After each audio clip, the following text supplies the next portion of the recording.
How much responsibility do you feel that you have, particularly to go out to the alt-right, who, as you say, some of them have enjoyed your work, and say, no, I'm not one of you guys, I'm not with you guys. They haven't enjoyed my work.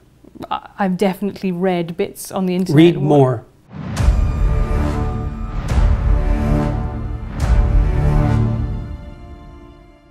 You've sold 2 million copies of 12 Rules for Life. You have 800,000 followers on Twitter, 1.4 million followers on YouTube. What is it that you're selling that so many people want to buy? I don't think I'm selling anything. Well, I went to a show where you were selling tickets to your show, so people are willing to pay a lot of money to see you speak. You know, what is it that you think that people are hungry for? They want to hear from you. They're hungry for a discussion of the relationship between responsibility and meaning. And we haven't had that discussion in our culture for 50 years. We've concentrated on rights and privileges and freedom and impulsive pleasure, and those are all useful in their place, but they're shallow, and that's not good, because if people are moored shallowly, then storms wreck them, and storms come along. So I'm talking to people about how they can build a foundation underneath them that works, and people need to know that, because otherwise their lives are harder than they need to be. What is it that you have that no one else has? What are you offering that no one else is right now? Well, I think that is what I'm offering. That's not part of the public discussion, you know, and it's grounded in my clinical knowledge. So I've been a clinician for a very long time, and I'm familiar with the works of most of the great 20th century clinicians, and a reasonable amount of philosophy and a good swath of literature, and I'm a credible scientist, and so I can bring that all together. And I've tried to bring it all together and to make a case for the significance of individual life and the psychological necessity of courage and nobility and responsibility, these things that sound old-fashioned, but are old-fashioned in the best sense. They're old-fashioned because they've lasted forever and they're absolutely necessary. And people need a call to responsibility because they need to mature. They need to want to be adults, you know, and I don't think we do a very good job in our culture of making a case for why it's a good thing to be an adult. And two things really made you famous, which is, first of all, is the book, 12 Rules for Life. Mm-hmm. The second one, I think, was an interview that went viral with Kathy Newman of Channel 4 News, which you talked about men and women. Joe Rogan's podcasts help plenty too. Right, he's got a big following. But that was, I think, really fascinating, that interview, because it was specifically about men and women. And you said at the time, you know, YouTube skews very male and your fan base is very male. Is that still the case? Are you still primarily talking to men? I would say the talks are probably 60-40, 65-35 male to female. The book sales, I don't know. I doubt it, because usually it's women who buy books, although men do buy nonfiction if they buy books. We don't know the demographics on the books. But the book has definitely expanded my audience, I would say. And that's a good thing as far as I'm concerned. I mean, I never set out specifically to talk to men. My students for most years at university have been primarily female. I think most of my graduate students have been female. It might be about 50-50, but I think it would probably tilt more in the direction of female. So it wasn't something I set out to do. I think, though, that, as I said earlier, well, I can't tell how much of it is merely a consequence of the fact that YouTube skews so male. It might also be something to do with the call to take on voluntary responsibility. I'm not exactly sure why that would be more necessary for men right now. I think it might be because our culture confuses men's desire for achievement and competence with the patriarchal desire for tyrannical power. And that's a big mistake. Those aren't the same thing, even a bit. So, and it's very inappropriate psychologically and sociologically to confuse them. So. Well, one of the things I want to come back to is this idea. So that you say in the book, you know, there is masculine order and feminine chaos. Mm-hmm. No, actually, I say that those are symbolic representations of the two things. Right. Okay. Mm-hmm. So why is order masculine? I think it's because our primary social hierarchy structures are fundamentally masculine. And that's not the patriarchy? Well, it's not the modern idea of the patriarchy, that's for sure. I mean, that's my idea of the patriarchy, which is a system of male dominance of society. Yeah, but that's not my sense of the patriarchy. So what's yours? Well, in what sense is our society male-dominated? The fact that the vast majority of wealth is owned by men, the vast majority of capital is owned by men. Women do more unpaid labour. Very tiny proportion of men, and a huge proportion of people who are seriously disaffected are men. Most people in prison are men. Most people who are on the street are men. Most victims of violent crime are men. Most people who commit suicide are men. Most people who die in wars are men. People who do worse in school are men. It's like, where's the dominance here precisely? What you're doing is you're taking a tiny substrata of hyper-successful men and using that to represent the entire structure of Western society. There's nothing about that that's vaguely appropriate. But I could say equally well that most rape victims are women. You know, terrible things happen to people of both sexes. And you could say that with perfect utility, but that doesn't provide any evidence for the existence of a male-dominated patriarchy. Well, it just means that terrible things happen to both genders, which they certainly do. But there are almost no women who rape men, for example. So that is an asymmetry there in sexual violence. Well, yes, there's an asymmetry in all sorts of places, but that doesn't mean that Western culture is a male-dominated patriarchy. The fact that there are asymmetries has nothing to do with your basic argument. No, but you might This is a trope that people just accept. Western society is a male-dominated patriarchy. It's like, no, it's not. That's not true. And even if it has a patriarchal structure to some degree, the fundamental basis of that structure is not power, it's competence. That's why our society works. It's only when a structure degenerates into tyranny that the fundamental relationships between people become dependent on power. It's not power. If you hire a plumber who's likely to be male, it's not because there's roving bands of tyrannical plumbers forcing you to make that choice. And it's the case with almost every interaction that you have at the face of our culture. You're dealing with people who are offering a service of one form or another, who are usually part of the broad middle class, and what you're looking for is the person who can offer the best service, and you can find it. It's not a consequence of being dominated by anything that's tyrannical. And then again, our culture, the Western culture, which is by no means perfect, and certainly has tyrannical elements like all cultures do, is the least tyrannical society that's ever been produced, and certainly the least tyrannical society that exists now. So where's the patriarchy exactly in all of this? Well, saying that it's the least tyrannical society is not the same as saying it's not a tyrannical society. That's exactly why I said it was the least tyrannical But that's society. what I mean. So you haven't debunked the existence of patriarchy then. You've said that actually now is better for women. I don't have to debunk it. You have to demonstrate its existence. Okay, well, let's go through it. I'm writing a book about feminism in the moment. Until 1919, there were professions that women were barred from. They simply were not allowed to do it. Until 1880s... Why would you blame men for that?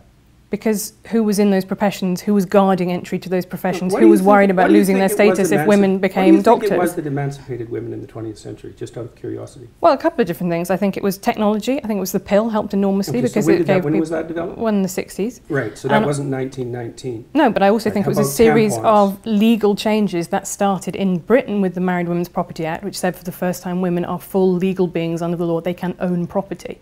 And that, to me, is a structure that has continued throughout, from a time when women didn't have the same legal rights as men to now when they mostly do, but culture still lags behind it. I don't think you and I are necessarily talking at such cross purposes. It's just that your conception of patriarchy, as I see it in the book, is that quite a lot of men are quite nice and they do nice things for women. And no, that's not my conception of patriarchy. And I don't require men or advise them to be nice, ever. Well, you do talk about the guy who's the tampon king, the sanitary towel king of India, right? I wouldn't call that nice. Okay, I would call that brave. Okay. Did you read about his life when he was trying to develop that? Yeah. God, it was absolutely miserable, and he did it anyways. And he freed all sorts of women as a consequence. And I think that was nice. That's courageous. That's noble. That's visionary. It's not nice. I think it is also nice. I think it is also something that is, it is honouring your social obligations. I'm not so sure that that's a social obligation, because many other people would have done it had it been a social obligation. He said what he was concerned about. He saw that his wife was suffering with her monthly period and had to choose between feeding her family and taking care of herself properly, and chose to feed her family and thought he would do something about that. That goes way past nice, especially given what he had to suffer through to do all the experimentation that produced his eventual technology. So this whole patriarchy thing, I think you have no idea how pernicious and dangerous it is. Well, no, I don't. I really don't. Go on. Throughout history have fundamentally cooperated to push back against the absolute catastrophe of existence. a terrible death rate, the probability of chronic starvation, early death, disease, the difficulty of raising children with all the death that was associated with that, and to look backwards in time and say, well, basically what happened was men took the upper hand and persecuted women in this tyrannical patriarchy. It's absolutely dreadful misreading of history. It's a terrible thing to teach young women, and it's a horrible thing to inflict upon men.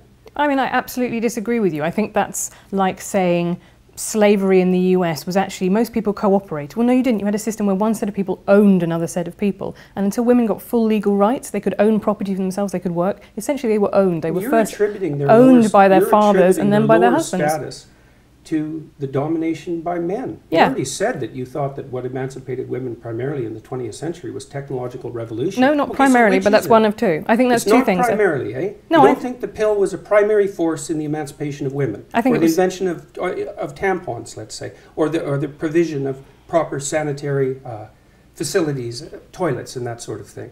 You're thinking instead it was the action of courageous feminists in the 1920s that produced a social revolution that overthrew the patriarchy. That's your theory. Yeah, I think that's a foolish theory. Well, I'm very sorry to hear you say that, but I think, to quote you in the Cathy Newman interview, I think it's a multivariate, right? I think there are lots of different things that all contributed to women gaining full rights. Well, then let's not be assuming that Western society was a tyrannical patriarchy. Well, no, but that's one of them, and then other things happened as well. So you have the pill, you have the dishwasher and white goods, labour-saving devices in the home. I think all of those were really important. But you also have things like campaigns for the vote. Yes, you also have things like that, yes. So how, when in a system that existed in England until 1918, when why would you even want to look at history like that? Like, what's your goal? Because exactly. I think the people who don't look at history are condemned to repeat it, and I think that what are we going to do? Repeat the persecution of women? You think that's a realistic possibility? Yeah, we're sitting here. How do you see that? We're sitting here in America, right, where we've just had a 5th judge appointed to the Supreme Court who is now anti-abortion, he's now conservative. I think that abortion rights are absolutely fundamental to women being able to function as full humans in society, and I think that is now under threat in America. I think it is extremely smug and complacent to think civilization has peaked, it's all upwards from here. Yeah, well, good luck with that, I suppose. It's a living. Like, there are lots of people who agree with me. There are lots of people clearly who agree with you. There are just a lot of people, I would say, who are coming to listen to what I say because they're sick and tired of having their desire to move forward in the world and to achieve something and to take their place as adult males, let's say, who are under the weight of accusations that their ambition and forthrightness is a manifestation of something that's fundamentally tyrannical. They're not happy with that.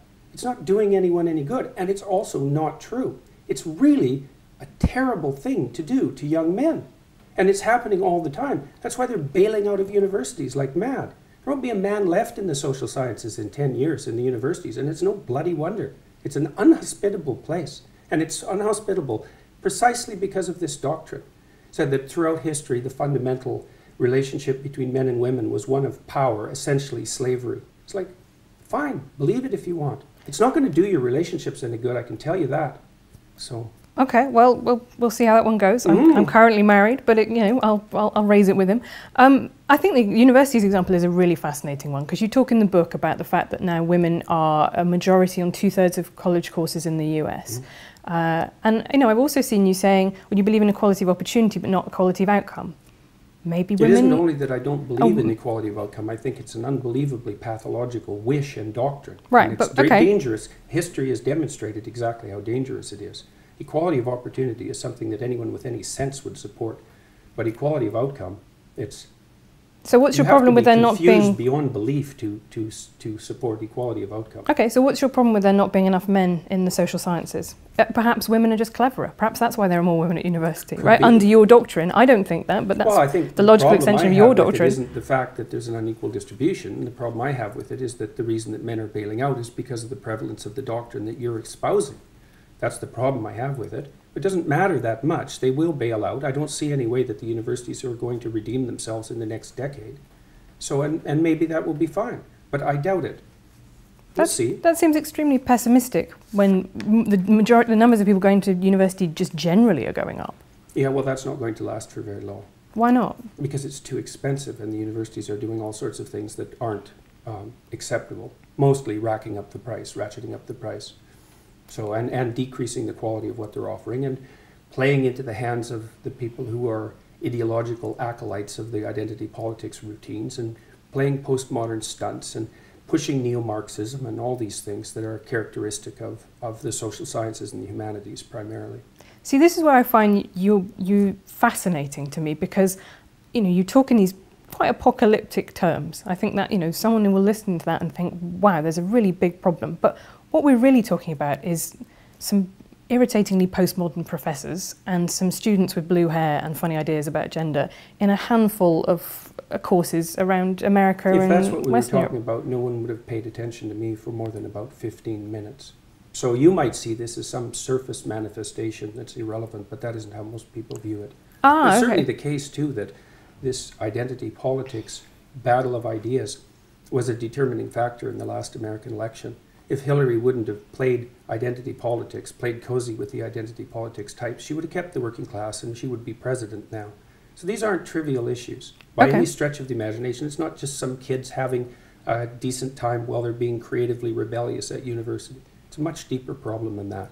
The doctrines that I'm opposed to are predicated on, well, one assumption they're predicated on, it's probably the primary assumption, is that the best way to view history is as the domination of a tyrannical male patriarchy, and that's true also particularly of the West, which is a doctrine I find absolutely unpalatable and historically absurd, biologically ridiculous, and ungrateful, among other things.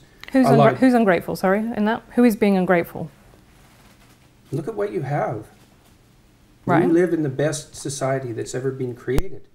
I was reading about some Indonesians. Do you mean me as a woman or me as a 21st century person in the world? I mean us, yeah. I'm incredibly grateful for what I have, but to me the project of politics is... construction of a tyrannical patriarchy. You're grateful for the productions of a tyrannical patriarchy. How does that make sense? Because I think life is good. I think it could be better. That's what being a progressive means. That's a perfectly reasonable proposition. But I guess that isn't commensurate with your claim that you're the beneficiary of a tyrannical patriarchy. Why not? How can it be good if it's the consequence of a tyrannical patriarchy? Tyranny isn't good, is it? I mean, that's the definition of tyranny. Something that isn't good, and yet it's produced all these things that you're grateful for. Like, doesn't that contradiction bother you? Where did what was good come from? I think I'm benefiting actually from a lot of things that I don't support, that are unearned privileges in my life. I think that's absolutely true. Like your job? Like I have a very good job. I had a loving family. I don't think that's going to do the world any good, is it? That's a hell of a fine rationalization for your privileged position. Oh, well, fair enough. But if you could trade it off with someone who's less privileged. I could. That'd be a start. I could do that, but I don't want to, and I won't, and I don't think I should be expected to. Why not? Is it okay for you to occupy a position of privilege in the patriarchal tyranny? And if it is it because you're female, or is it just because it's convenient? Well, let me tell you my political philosophy. I guess I'm a social democrat. So what I believe is that you should, if you have a good life, you should try and pass that on. I believe in a progressive redistributive tax system, for example. It was once said by Lord Mandelson in British politics, New Labour was okay with people being filthy rich as long as they paid their taxes. Now, I'm kind of less okay with people being filthy rich. But define filthy rich. Well, I think I would leave that You're probably in the top 1/10% of people who've ever lived on the planet. That would constitute filthy rich by historical standards. Okay, but I'm not sure that I'm going to the line exactly? Be able to help the Neanderthals at this point, really, by giving up some money. But this is my point, is that what I believe is, I believe in a structure in which people who have had a good life and had lots of advantages should pay that back, pay that forwards, which I think is the message that you preach as well, right? You have responsibilities. And if you've had, like us, a lot of advantages in life. Western civilization as a tyrannical patriarchy. But it's not purely a tyrannical patriarchy, that's for sure. Is it? It's purely not. Right. And that's exactly the issue. But why because would you deal with moral absolutes? When you describe it as a tyrannical patriarchy, then you make a case that it's purely that. And that's exactly what's ungrateful. It's not purely that at all. Why is saying that something has elements of this made the same as it is purely that? That isn't what's being said. Merely to define it as a patriarchy implies unidimensionality. And to insist that that's also tyrannical doesn't offer a balanced viewpoint at all. Well, I think that's probably where, your disagreement comes with this, which is because I do not see it in that way. I do not see that as univariate at all. I see it as one element. Then why call it a patriarchy? Because it describes an overarching structure. Does it? Yeah. What if the patriarchy is fundamentally composed of women? Is it still a patriarchy? No, that would be a matriarchy. Would it?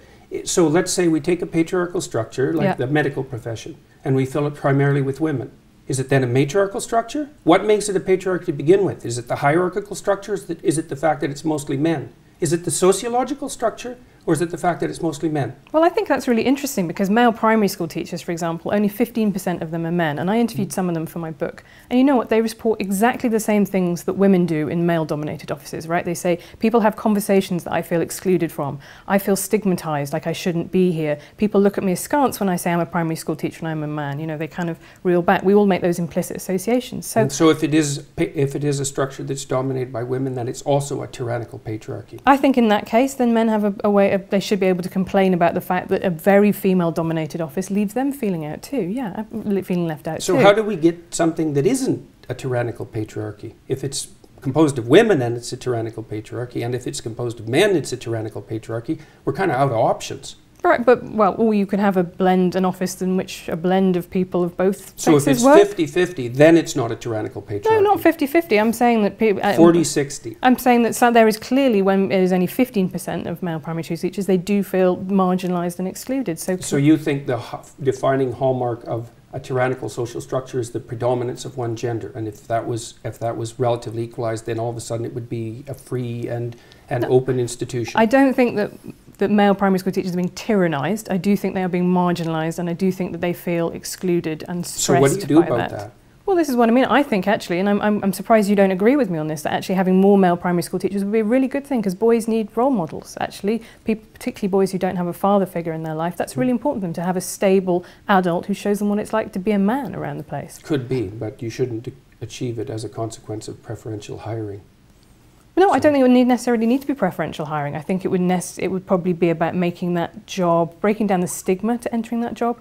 I think teaching is a really interesting example. It was seen at the turn of... I worked in daycares when I was 18, 19. Right. You know, there were no men in it. And how did that make you feel?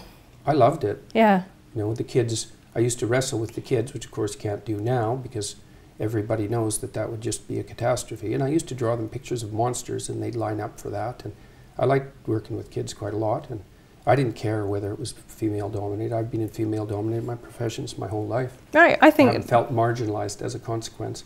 Well, then you have been lucky, and I have talked to people who have might be luck. The opposite. Might be careful conduct as well. Explain that more to me. Well, why would you assume that it would be luck? Well, if I say that, you know, there is a statistical analysis, and I've talked to a broad range of people, and, you know, you would always expect outliers at either end. Some people have had a really terrible time, some people have had a really brilliant time. Yeah, well, everybody else in the middle. One of the things that I've strived to do is not to become resentful. Well, okay, that's very good. I have to say that your Twitter feed does not give me that impression. You come across as somebody who takes criticism very much to heart. Is that true?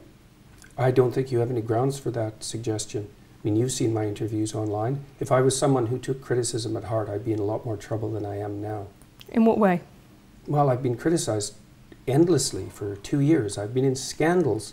I've probably been in, I don't know how many scandals in the last 2 years, and had unbelievably contentious interviews with journalists online, on TV, on radio, in podcasts. If I was someone who couldn't tolerate criticism, the evidence for that would already be clear.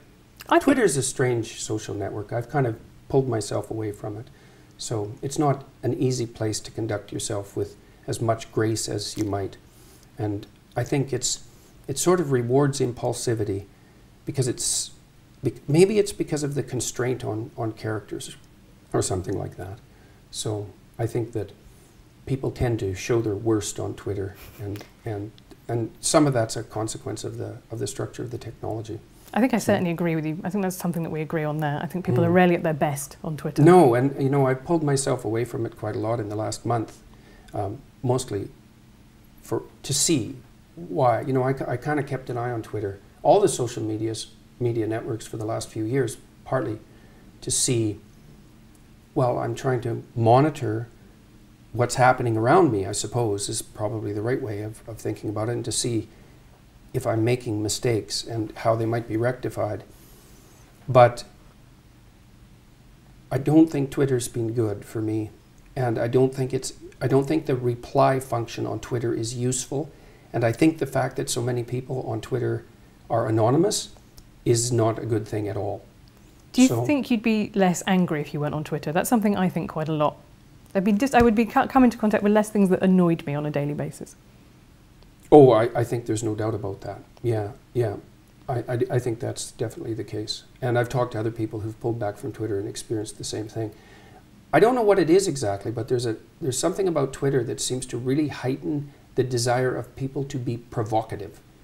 And maybe it's the case that only people who are feeling irritable respond. You know, we don't know, you know, like if you put up a post and 1,000 people read it, certainly 1,000 people don't respond. A few people respond. Well, maybe it skews way over to those people who had a bad day. Like we have no idea, right? Because it's a communication channel that no one understands. We're not evolved to understand it. We're not evolved to use it. We can't interpret it. Plus you're interacting with random strangers, which is something you never ever do. And it's never the same set of random strangers. And you don't react to Twitter like it's random strangers. You react to Twitter like it's a person that you know. And it isn't. You write in 12 Rules for Life about having had violent impulses that you didn't act on, and I think in Maps of Meaning you sort of elaborate on that. You say you fantasize about stabbing a classmate in the neck, and you're very clear about the fact that you never ever thought that you would take those seriously. But it just does make me think whether or not are you somebody who thrives on anger, who finds anger to be something that they need in their life, that they find motivates them to do the things that they need to do. Those are two different questions. Okay, you can answer them both. One is whether I thrive on it, and the answer to that is most certainly not. So I actually don't like conflict.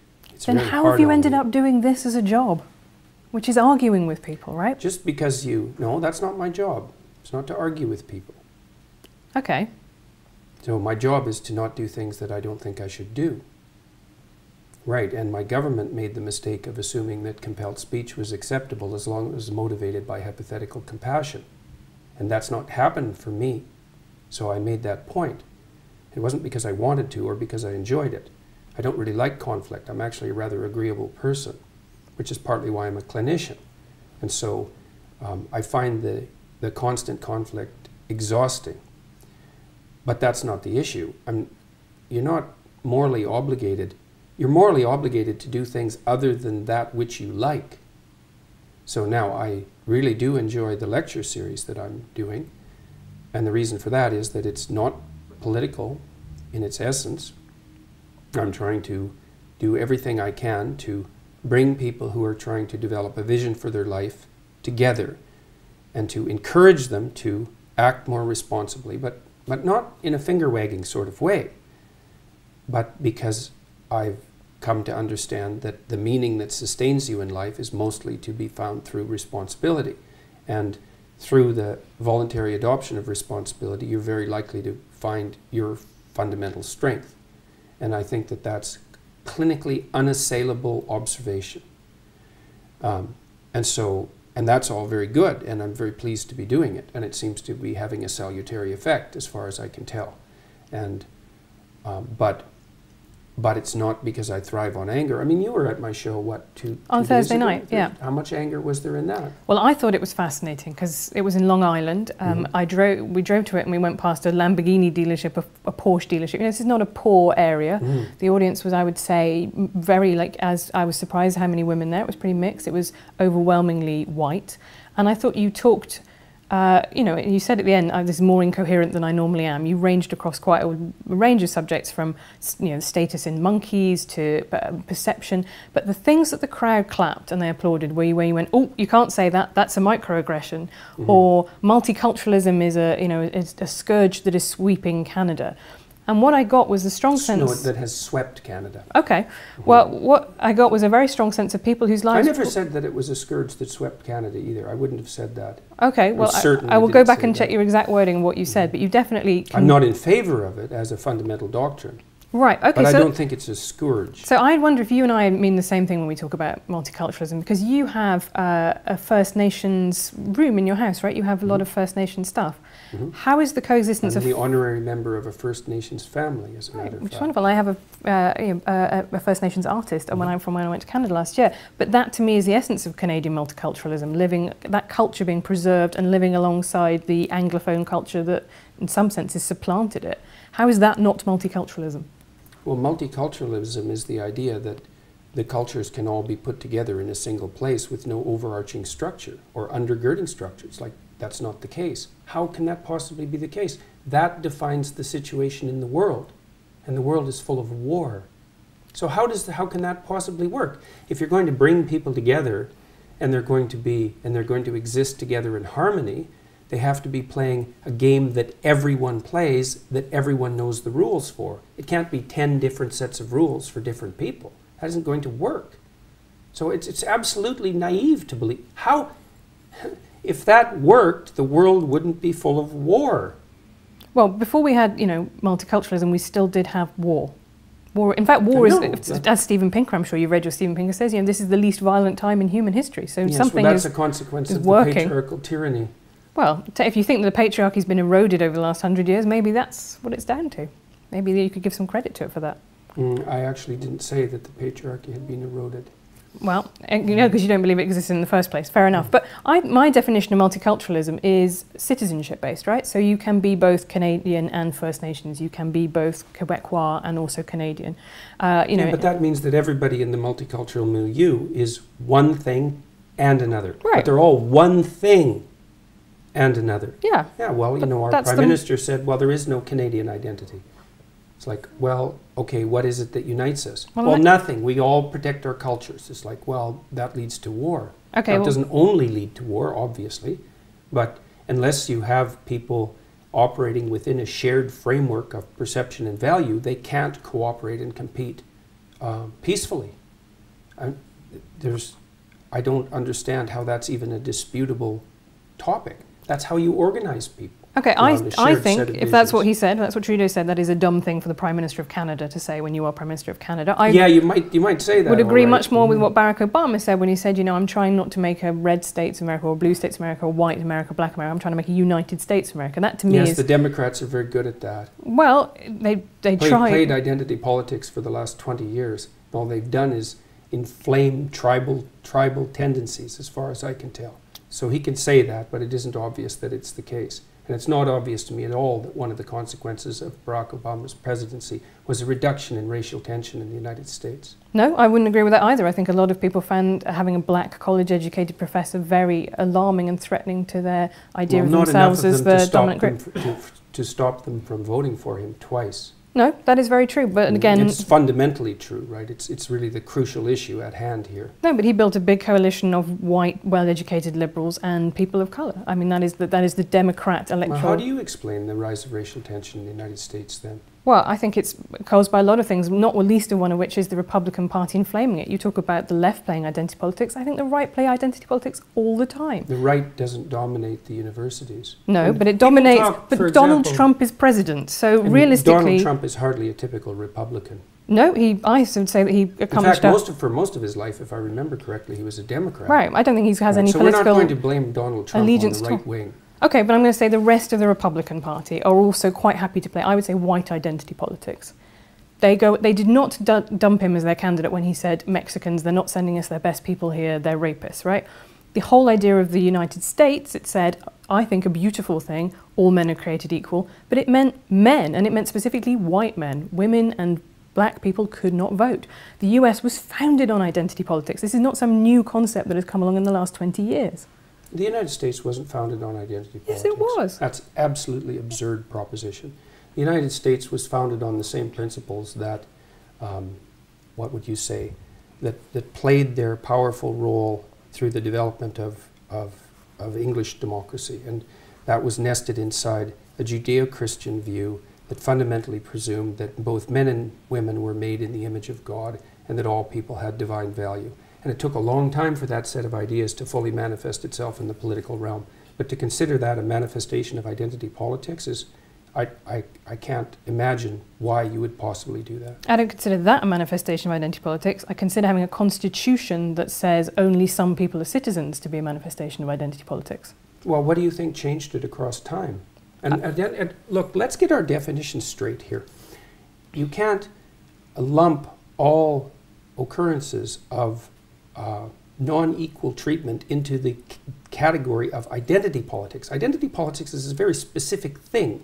It's really only existed since the 1970s. You can't go back into 1770 and say that the founders of the American Constitution were playing identity politics. They were playing politics that was based on identity. That's my definition of identity politics. That's not the definition of identity politics unless you play fast and loose with the definition.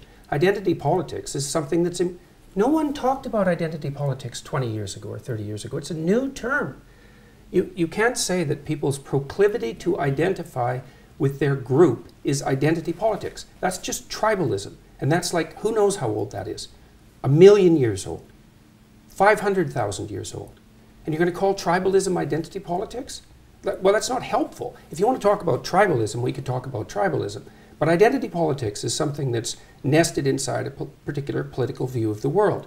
It's got a Marxist basis, and it manifests itself in postmodernism. And it emerged in the France first in the 1970s, and then has swept through the American universities and increasingly the rest of the West since then. That's identity politics. If you want to talk about tribalism, that's fine. I'm not a fan of tribalism, which is why I don't like the identity politics types. And I don't care if they're on the right or the left. I think the right-wing use of identity as the primary marker for human categorization is as reprehensible and dangerous as it is on the left. My problem with the left at the moment, the fundamental problem with the radical left, is that they're hyper-dominant in academia. And that's not good. And that's not my opinion. You can go look at Jonathan Haidt's data and see for yourself. And he's as moderate a person as you could hope to find, and probably less prone to anger than me. And I agree with you. I find a lot of students phenomenally irritating, but I would question how much power they have in contrast to the things that I find more worrying that are happening in the world today, right? Or even the professors, right? Even the professors. 20-year-olds don't have that much power, but they're not 20 forever. 10 years later, they're 30. And 20 years later, they're 40. Right. And whatever happens in the university happens everywhere 5 years later. And very, very sadly for people in my politics, left-wing politics, what happens to people as they get older is that they've traditionally got more conservative. Mm-hmm. So I don't think you can make a case that the current, where people are when they're 20 today is actually going to be the ideology that takes them all the way through their life. That's never been the case so far. No, but it'll be around long enough to do plenty of damage, like it already is. Okay, but even if we accept that students and their POMO professors are quite annoying, which I think is probably something I agree with you on. They're not just annoying. Like, they're destroying the universities, and that's not a good thing. And they're particularly destroying the social sciences and the humanities. The sciences are safe so far, but not for long, because the scientists in particular are terrible at politics, and the left-wing activists are great at politics. And so they'll win eventually. The National Science Foundation is already introducing diversity requirements for hiring in mathematics in universities. It's like, good luck with that. That's not going to work. There are hardly any mathematical geniuses. If you start putting all sorts of arbitrary restrictions on their hiring, you're just going to end up not finding the ones that there are. So, besides, I don't think that's true, actually, because if you say there are very few mathematical geniuses. What do you know about it? Well, next year I'm going to be a fellow at Oxford University, so I spend time talking to academics. I've talked to a lot of academics for my book. I do agree with you, there is an illiberal strain that is sweeping through a lot of universities. I don't think it's an existential threat, and I certainly don't think it is, to me, the biggest issue in world politics today. It's the one that I would choose personally. What do you think is the biggest issue? I think that the rise of strongmen, authoritarians around the world is very worrying, and that's one of the reasons that I find the subtitle of your book fascinating, because it's called An Antidote to Chaos. Why isn't it an antidote to order, which you also say in its excessive manifestations is bad? I've said that, well, you can't write a book about everything. No, but you've specifically chosen Antidote to Chaos. So why is chaos the big... I also have 300 lectures online, and I talk plenty about the pathology of order in those lectures. Okay, but so I'm just saying... I'm no fan of authoritarian strongmen, that's for sure. Well, that's good, but I do think that the way that you talk about order in the book is something that people will take away from it. Be specific. Okay, so let me think. The way that you talk about natural dominance hierarchies in lobsters. Let's get on to the lobsters, because I think that the thing that people take away from that is male lobsters compete for female lobsters, and that says something about society now, that men need to be dominant in society, because if lobsters do it, then there is something that we can read about humans from that too. There's nothing in that chapter at all that suggests that the way that men should succeed in human hierarchies is a consequence of the exercise of power.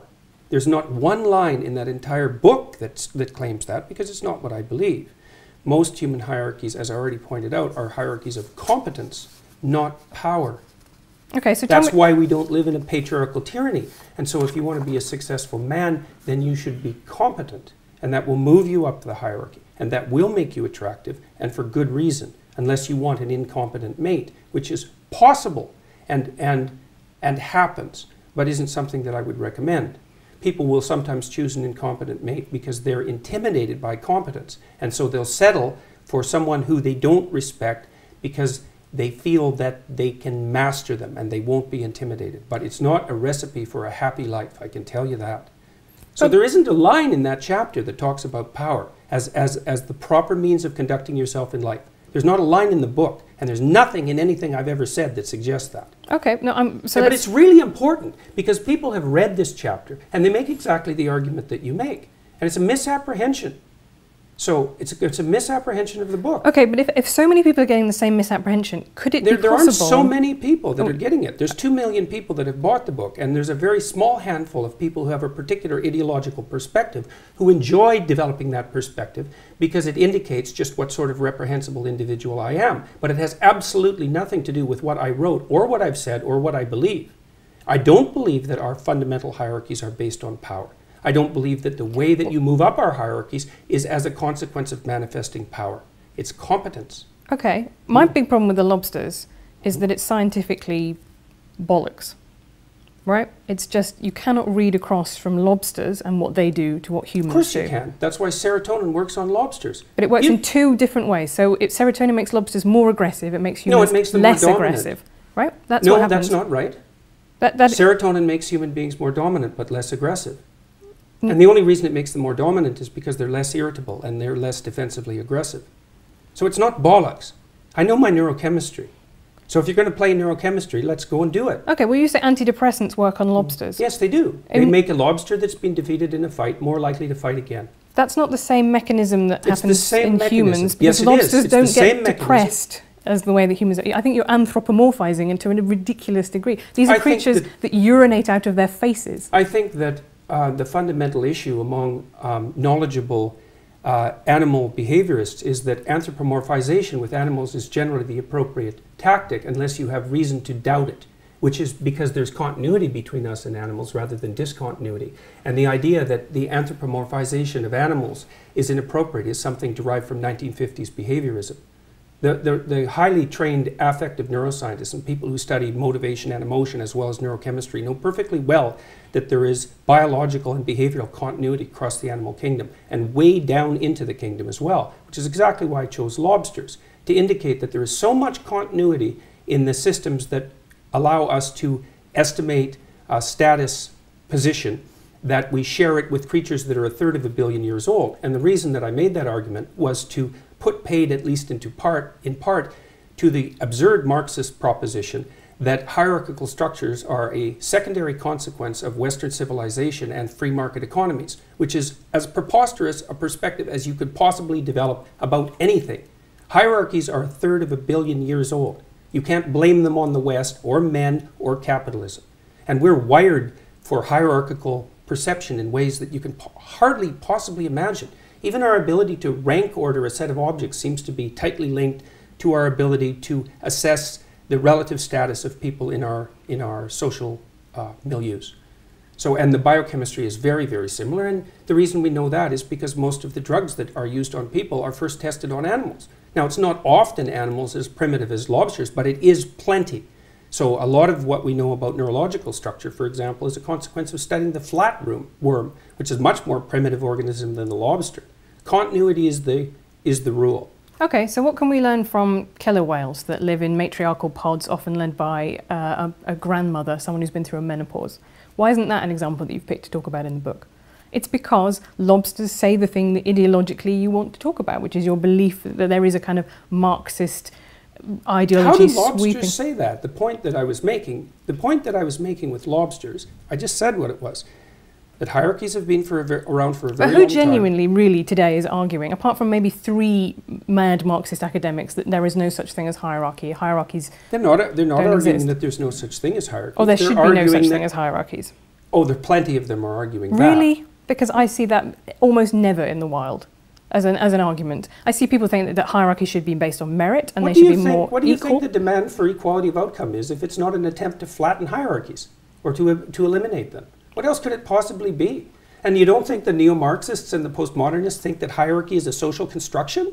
Like, you're not talking about the same people that I know, right. That's for sure. Everything's a social construction for the social constructionists, including hierarchies. But I just don't think that is a very widely held view in the world. It might be among liberal arts universities. 20% of social scientists identify as Marxist.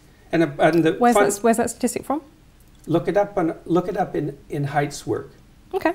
I'm interested. I know. I've checked it out quite carefully. Yeah, but it's a perfectly valid statistic. I don't have the reference at hand. Yeah. So it's 1 in 5. Okay, and the number of conservatives, or even liberals for that matter, in the social sciences and humanities is not only vanishingly small, but getting smaller. And you think the social constructionists believe that hierarchy is built into biology? They're not very good social constructionists if that's what they believe. And the postmodernists and the neo-Marxists are radical social constructionists because they wouldn't believe that human beings are infinitely malleable and that we can be recreated in whatever image the ideologues might want to recreate us in if they didn't think that. And it's much more prevalent than you're admitting. I mean, there isn't a competing position on campuses except among the evolutionary biologists and the evolutionary psychologists, let's say, and they're under complete attack. They're certainly next on the chopping block as far as I can tell. I've been warning them for the last 2 years. Social constructionists don't like evolutionary psychologists and they don't like biology. And I really don't understand why, except that it interferes with this idea that human beings are infinitely malleable and stops them from being able to blame hierarchy on the West. Look, if you're really concerned about the poor, as a social democrat, let's say, the first thing you should do is abandon your presupposition that the dispossession produced by hierarchies is a consequence of the patriarchal structure of the West. It's a way deeper problem than that. So there have been people who've been dispossessed forever, way before capitalism. Okay, I think I would agree with that. So if it is a way deeper problem than that, how do you tackle it? I don't know. Well, that's a bit... I mean, that for someone as intelligent as you that just throw their hands up and go, ooh, maybe some people There's lots of things I don't know how to tackle. I don't know how to tackle the fact that people range extremely widely in their cognitive ability either. These are big problems. Right, but we could start with a redistributive tax policy, right, where people who earn a lot pay more tax than people lower down the income scale to redistribute income. That was a fairly obvious way that you could make poor people less poor. It's something that, the Labour government did. They almost... I think they halved child poverty. It is possible to do things, and we do have mechanisms. Well, I wouldn't make the immediate presumption that it was the redistributive tax policy that halved child poverty. That absolute poverty in the world has halved between the year 2000 and 2012, and you can't attribute that to redistributive policies. No, I can't. I'm only talking about Britain. I'm talking about that particular government, which had, then there are fiscal analyses that have been done. But I think let's move on from lobsters. I mean, That chapter is about people becoming responsible and competent, not about them becoming like dominant and powerful. Okay, it's not that at all. But my problem with it is I think you got criticised by a lot of marine biologists, right, and by a lot of geneticists. I think for one.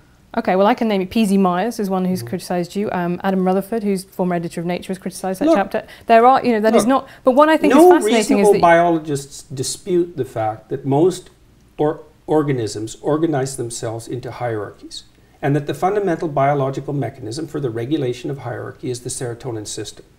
That's not disputable. Now, you can find animal organizational structures that vary from that, what would you call it, fundamental pattern. But the existence of variance isn't proof against the existence of a fundamental pattern. Like, I don't know how you can sit there and be skeptical about this. If you know the literature on hierarchical structure, you understand that across the entire animal kingdom, animals tend to organize themselves into hierarchies. And that the neurochemistry but very different types of hierarchies, right? So there's a pattern. That's why we know they're hierarchies. Right. Yeah, but like you say, the pattern as if that the hierarchy is the pattern. Right. Okay, and that's fine. So chimps have one very obvious social structure, and bonobos have another. It's not one. as different as people have made it out to be. No. The bonobos are a lot more violent than the and they're not hippie monkeys, right? Observers of the bonobos have admitted. Okay, but nonetheless, you say that as if those little details don't matter, as if there can't be such a thing as a hierarchy that is much worse than another hierarchy. That's my problem with it. I'm not saying that at all. There's clearly hierarchies that are worse than other hierarchies. Right. Baboons have terrible hierarchies, for example. And tyrannical hierarchies aren't my cup of tea. Right. That isn't the point I was making. No. The point I was making was that hierarchies can't be blamed on capitalism or the West. They're built into our biology. The neurochemistry is so old that we share it with crustaceans, so that's 1/3 of a billion years, which is the proof that hierarchies aren't a recent construct. If proof like that needs to be provided, and that the best way for people to adopt a strategy that will move them up the hierarchy, which is a desirable thing in most regards, is to face the suffering of the world forthrightly. That's what that chapter is about. And the people who've been criticizing it read it as if it's a defense of the Western patriarchy. It's like there's no defense of the Western patriarchy. No, I don't think that's true. I think the way that people criticize it is and I think this happens a lot with evolutionary psychology, which is not quite what the lobsters are, but is where other stuff in the book is. Other things you said, for example, like women wear rouge because it reminds men of ripe fruit. Right, well, for a start... Well, why do you think women wear rouge? I have absolutely no idea. But Right, I will tell you, that's really not a very good answer. well, yeah, you said before there were lots of things you don't know the answer to, but I'll tell you one thing. I'm not criticizing your perspective on this. You're criticizing mine, so I'm presuming you have an alternative idea. Why do you think women wear makeup? Why do you think there are an enormous number. Let's go back to why women wear rouge, because it reminds men of ripe fruit. Okay, first of all, not all ripe fruit is red. Why would you want to... we evolved color vision to detect ripe fruit. Do you want to eat women? No. I think unless men are having sex with ripe fruit... You might want to taste them. That's not really well. And where is the evidence that women who are redder in the cheeks have more offspring? What do you think happens during the sexual flush? But that's the key point, isn't it? Is that you would expect, actually, if this is a sexual selection, that women who are redder would have more children. We would get progressively redder over time. One of the hallmarks of youthful skin is the proclivity for it to flush red. And yes, youthful women have more children. It's a primary sign of fertility. I think you're using... Wait a second here. What do you think women wear makeup for? Come on, if you're going to go after me on this, okay. Let's women. People say, well, women wear makeup to feel better about themselves. It's not a very deep analysis. Why makeup? Why facial makeup? I'll tell you why I wear makeup, which is to stop the comments that I would get if I didn't wear makeup. And my gender, I always say my gender is low maintenance, right? I don't feel particularly like a woman inside. I don't really know what that would mean. But what I try and do is try and look, in the same way that you get black women who talk about the problem with natural hair, is it's seen as unprofessional, right? And as a woman, if you don't wear makeup, that is seen as a political choice. That is seen as something that, you are... So you wear makeup to protect yourself from what? From tyrannical men? No, but tyrannical women as well, I would say. I think women very harshly judge each other's appearance, and there are very good reasons for that. It's probably because they've learned that from oppressive men. No, I don't think so. Why do you think it is, then? I think that women are encouraged to be seen as being in competition with each other. Encouraged? You don't think that there's anything about that that's natural, eh? Well, I would be reluctant to get into that, because I think you could talk about intrasexual competition. I think that's a very big deal among the social sciences and evolutionary science. It's not my particular competence. But yeah, my conception of the patriarchy is not that men are beastly to women. It is that there is a structure in which women participate too that overall privileges and benefits men in order to control female reproduction. And I think those are two very different things. You write in 12 Rules that you skipped a grade in school and you were small for your age. Do you think that shaped your personality and your experiences of life? Well, it did to some degree. Made it difficult for me to participate in sports. So I didn't really do anything that was fundamentally athletic till I was in graduate school. So my parents are guilty about that because they felt that it wasn't good for me, but I'm not unhappy about it. I got through school faster. I wasn't a fan of school, and the faster I got through it, the better. I think it might have encouraged me to do two other things, which was I probably hung around with rougher kids that I might have otherwise, partly as a compensation, I suppose, for being smart and academically able and also small. So I probably exaggerated my roughness, I suppose, and it made me more capable of verbally defending myself. But other than that, I don't think it had much of an effect. I think I pretty much left all of that behind. That's very good. Also, the other thing I was really interested to read was that you married your teenage sweetheart. Yeah, well, I met her when I was 8. So we've known each other for 50 years, yeah. So this is, I think, really fascinating. So I read that and I thought that was quite moving. And then I was reading the bit about, the animal kingdom, and the bit for you take away from the lobster section is that, what happens if you're top lobster is that you get to impregnate all the females. So that's as being evolutionarily successful as a lobster, right? That's proclivity towards polygamy, which is one of the things that pulls on human society. Right, and you're now the pretty big lobster, and yet you are monogamous. You're faithful to your wife. You don't want to go around impregnating every woman that you see, right?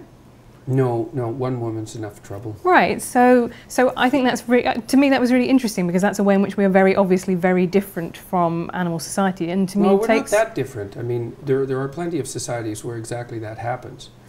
Right, but So, you've been able to overcome that biological urge, right? And so in the sense that maybe there are other biological urges, such as men's propensity towards violence, that might also be overcome. well, it's not self-evident that you want it to be overcome. I mean, you don't know what goes along with it. You know, I mean, obviously, first of all, defining violence isn't that straightforward. How about use of force in self-defense? Does that constitute violence? I think to me that's a separate category of violence. I think Well, self-defense... but it's not that easy to distinguish Right. them. Like if you're, what you want to do with a child who's aggressive is socialize them so that they become sophisticated in their manifestation of their aggression. You don't want to inhibit it. You certainly don't want to socialize little boys to be more like little girls. That's, first of all, you don't know how to do it to begin with, but second of all, it's not very, it's not an advisable strategy. So, well, I found that really interesting, because in the book you say that actually if you feminize men, that might give them more of a, might have more of an allure towards, these very fascistic ideologies. oh, there's no doubt about that. That's standard psychoanalytic, that's like psychoanalysis 101. If you repress something, it comes back with a vengeance. Okay, so tell me what you mean by feminizing in that sense. Because to me, if you don't mind me saying so, you are a man who is quite feminine. You're in touch with your feminine side. You are very well dressed. You talk a lot about your diet. You've talked about your emotions. I hate talking about my diet. Right, but you cry in public.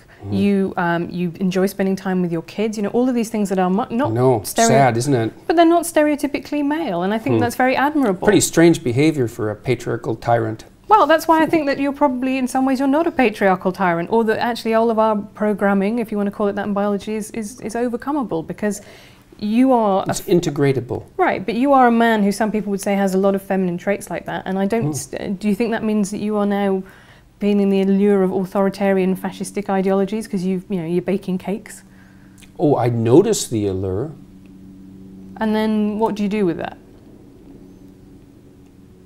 Work to live such that there's no temptation in that, which is also what I recommend to everyone else. Right. If you see any temptation in that, then you should straighten yourself up real quick. So, and that's what I've done for decades. So of course you have to see the allure in that. If you don't see the allure in it, you're a fool, just like if you don't see the allure in the radical leftist ideas. I mean, if they didn't have, if you didn't understand the allure, you couldn't understand the ideas. They're dangerously alluring. It'd be lovely if there was a strong man who could solve all our problems, and those who deserved it got exactly what was coming to them. It's not something that I would recommend as a wish. So, but that doesn't mean you want to be blind to its attraction. You want to see what the dark parts of you are attracted to. It helps you keep an eye on where things can go if they go badly sideways. So, I don't think it has anything to do, though, with my what would you say, more classically feminine interests. Not as far as I can tell. I mean, I have all sorts of classically masculine interests too, so right, and it seems to be reasonably well balanced. Right, so you talk then about we shouldn't socialise little boys like little girls, but actually, I have lots of stereotypes. I'm interested in politics, which is overwhelmingly male-dominated. You have lots of classically feminine interests. Why, what is the problem here with people having personalities that are a mixture? There's no problem with that at all. The problem is when it's dictated by fiat. Well, I mean, who's fiat? How about the education system? So in schools, you think that there is that? Well, I outlined. I can't remember the psychologist's name at the moment, but he was quite influential in the 1980s, who recommended as a control for male violence that boys be socialized more like little girls. And I don't think that that's a particularly unpopular viewpoint. So on the de-emphasis on competition, for example, in games, the increase in the rise of competitive games where scores aren't kept, that sort of thing, is all a manifestation of that kind of theory as far as I'm concerned. The idea that there's something intrinsically wrong with competition. It's a very foolish idea, especially if you want to motivate relatively aggressive boys, because they're competitive. Well, competition, that's not good. Someone has to lose. It's like, well, you're not going to get very far looking at the world that way, I'm afraid. Maybe you want to generate a plethora of games so that everybody has a shot at winning. That's a good idea, but you certainly don't want to devalue the notion of winning. If you're doing something necessary, you should reward people who are particularly good at it. It's part of the definition of it being necessary. So, and you don't want to control aggression any more than you want to control sex. You want to integrate it. And if it's integrated, that's the integration of the shadow from the Jungian perspective, and something I talk a lot about in my lectures. It's like you need to have the capacity for danger. You need to be dangerous, but you need to learn how to not use it except when it's necessary. And that is not the same as being harmless. Harmless, that's a terrible virtue. It's like a rabbit. There's nothing virtuous about harmlessness. It just means you're ineffectual. Yeah, I think I would agree. Well, I think there are some people who through their harmlessness become iconic and they become symbols. I think the Gandhi and the principle of non-violence. He's not harmless. He just transcended his deep violence. That is a completely different thing. Okay. Without that capacity, there would have been no way he would have had the strength of character that he had. He was an integrated person, not a harmless person. Okay. That's a very, very different thing. Did you have different ambitions for your daughter and for your son? Some of them were different. I encouraged my daughter in her desire to be a mother, which is not something I did with my son. Did you encourage him in his desire to be a father? Absolutely. Right. So you encourage both of them to be a parent. Right, but those are different. Yeah. I believe. And yeah, I mean, and in some sense, I think it's harder for young women because, of course, the problem of integrating family with career is a more complex problem for women to solve.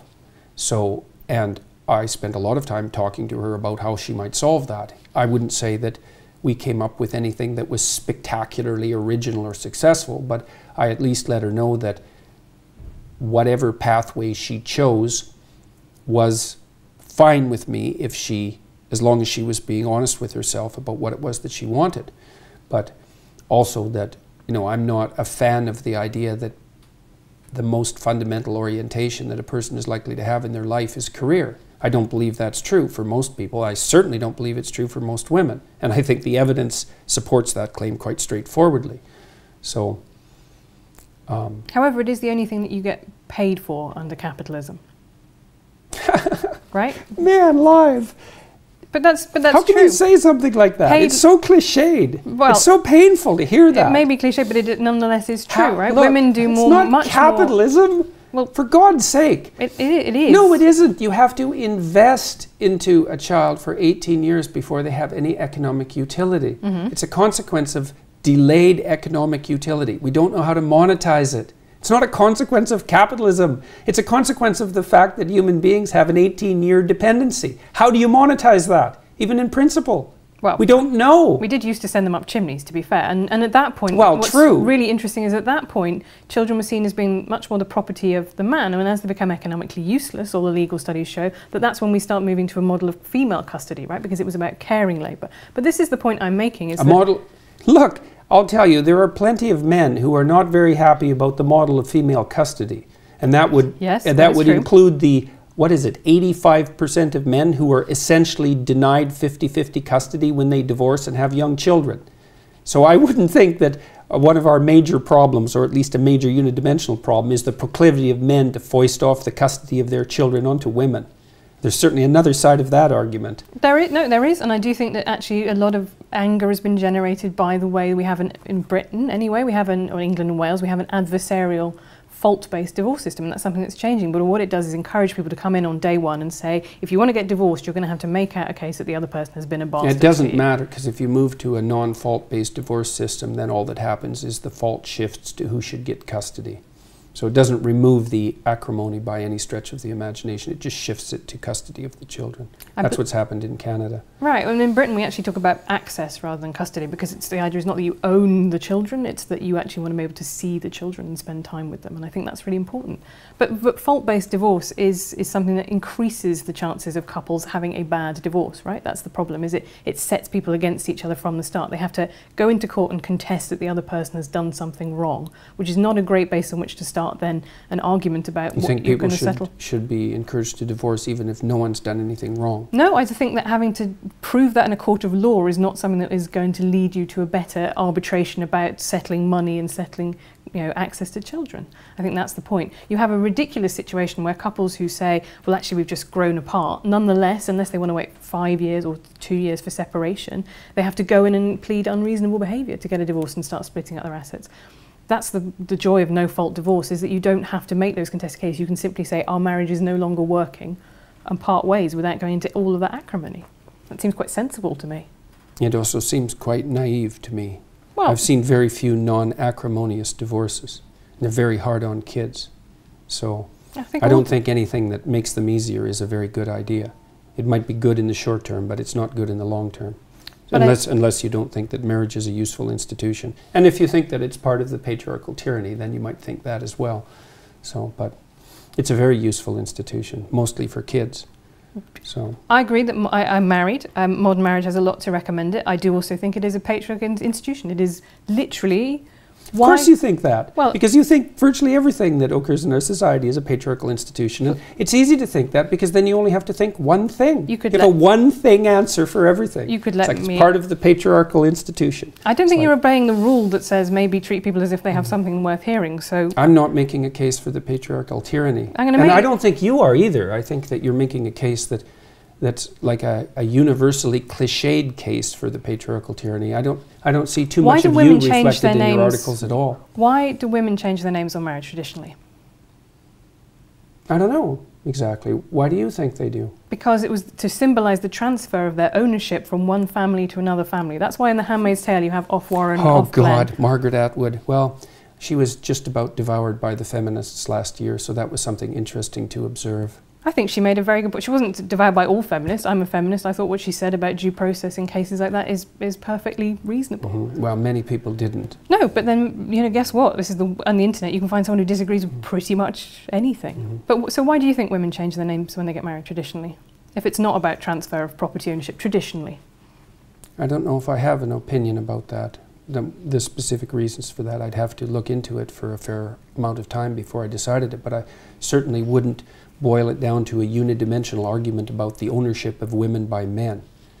So, okay. I mean, the part of the problem too is with this sort of discussion is that it's, and this is why I consider it a manifestation of ideological possession. It's predictable. Well, that's what... knowing your stance on... But having a coherent ideology does mean that it is predictable, because you don't need an ideology. It is one logical thing that flows from another, and all those pieces tessellate together. So what I find very interesting about your thinking, I find it quite slightly baffling, is that I don't really see how all the pieces fit together. You say that you're not, you believe in God, but there's a lot of emphasis about going back to... No, I actually say I act as if God exists. Right. But, which is actually my definition of belief.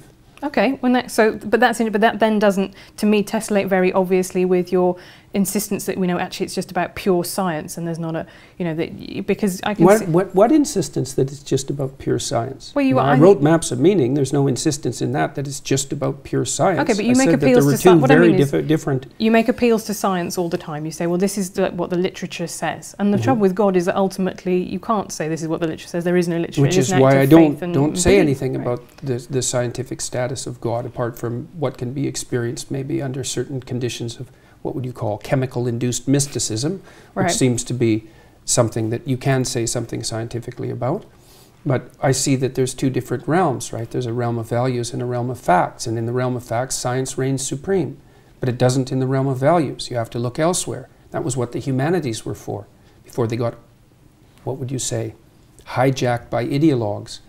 And the idea that something should be consistent. You were talking about the necessity for consistency in ideology. It's like, I'm not hearing what you think. I'm hearing how you're able to represent the ideology you were taught. And it's not that interesting, because I don't know anything about you. I could replace you with someone else who thinks the same way. And that means you're not here. That's what it means. It's not pleasant. So you're not integrating the specifics of your personal experience with what you've been taught to synthesize something that's genuine and surprising and engaging in a narrative sense as a consequence. And that's the pathology of ideological possession. It's not good. And it's not good that I know where you stand on things. Once I know a few things, it's like, why have a conversation? I already know where you stand on things. I bet you don't know where I stand on all things. I would hope that was true. Okay, let's talk about transgender issues. That's fun. What do you think I think about transgender issues? I suspect that you think that gender expression, gender identity are fundamentally social constructs, but I could be wrong. No, I believe that there are definitely some biological differences between the sexes. We've observed them. I do believe that gender is a hugely powerful social structure that we've built on top of that it is largely, but not entirely, socially constructed. I think when you look back through the history, you know, biological differences have consistently shrunk, like we were talking in the 18th... They haven't in Scandinavia, they've magnified. Okay, but we were talking in the 18th... That's actually an important exception, because Scandinavia has gone farther than any other area, the Scandinavian countries, in establishing egalitarian social policy. And the differences in interest and career choice and personality between men and women have grown as a consequence, not shrunk, which is exactly the opposite of what the social constructionists predicted. But also just suggests that they're malleable, actually, rather than fixed. Well, of course they're malleable. No one would ever suggest otherwise. Right. So that's what I mean. So I think they're not malleable in the direction that the social constructionists presume. As you flatten out the sociological landscape, you maximize the biological differences. No one saw that coming. And you might think, well, it's a handful of right-wing scientists who are pushing that. It's like, no, it's not. It's mainstream psychology, and there aren't any radical right-wingers in mainstream psychology. And everyone who discovered that was absolutely shocked by it. And these papers have been cited by thousands of people, and they have tens of thousands of subjects, and they've been done on virtually national level samples, cross-culturally. But I also think the behaviour in Scandinavia has changed. For example, a lot more men take paternity leave now that there is a portion that is reserved purely for men. That doesn't seem to be making them wildly unhappy. So I think that there are definitely behavioural things that are susceptible to nudges by society, by government and by the state, and that do change the way that people behave. Yeah, that seems so we can kind plausible. Of meet in the middle on that one. We know that people can be educated and that we can develop as a consequence of learning. That's certainly not a disputable proposition. And I also believe that there is no evidence for gender identity in the way that it is used as an idea of a soul. I think that that's the way that it's often used to me. By who?